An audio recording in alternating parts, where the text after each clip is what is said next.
That's close enough, Inspector. We're not wired. I'm sorry, but a man in my position survives by taking every precaution. You've information for us. No, you already have the information. All the names and dates are inside your head. What you want, what you really need, is a story. A story can be true or false. I leave such judgments to you, Inspector. Our story begins, as these stories often do, with a young, up-and-coming politician. He's a deeply religious man and a member of the Conservative Party.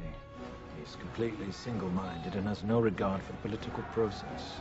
The more power he attains, the more obvious his zealotry, and the more aggressive his supporters become. Eventually, his party launches a special project in the name of national security. At first, it's believed to be a search for biological weapons, and it's pursued without regard to its cost. However, the true goal of this project is power, complete and total hegemonic domination. The project, however, ends violently. But the efforts of those involved are not in vain, for a new ability to wage war is born from the blood of one of the victims.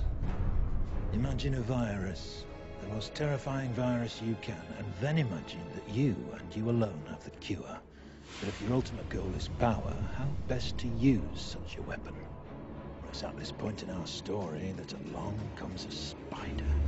He is a man seemingly without a conscience, for whom the ends always justify the means, and it is he who suggests that their target should not be an enemy of the country, but rather the country itself.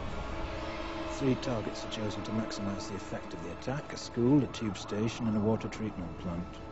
Several hundred die within the first few weeks. That Three Waters has, in fact, been contaminated. Authorities are attempting to control its deadly spread. Sent a wave of destruction throughout the underground. Fueled by the media, fear and panic spread quickly, fracturing and dividing the country until at last the true goal comes into view. Before the St. Mary's crisis, no one would have predicted the results of the election that year, no one. And then not long after the election, lo and behold, a miracle. Some believed it was the work of God himself, but it was a pharmaceutical company controlled by certain party members that made them all obscenely rich. A year later, several extremists are tried, found guilty and executed, while a memorial is built to canonize their victims. But the end result, the true genius of the plan, was the fear. Fear became the ultimate tool of this government, and through it, our politician was ultimately appointed to the newly created position of High Chancellor. The rest, as they say, is history. Can you prove any of this?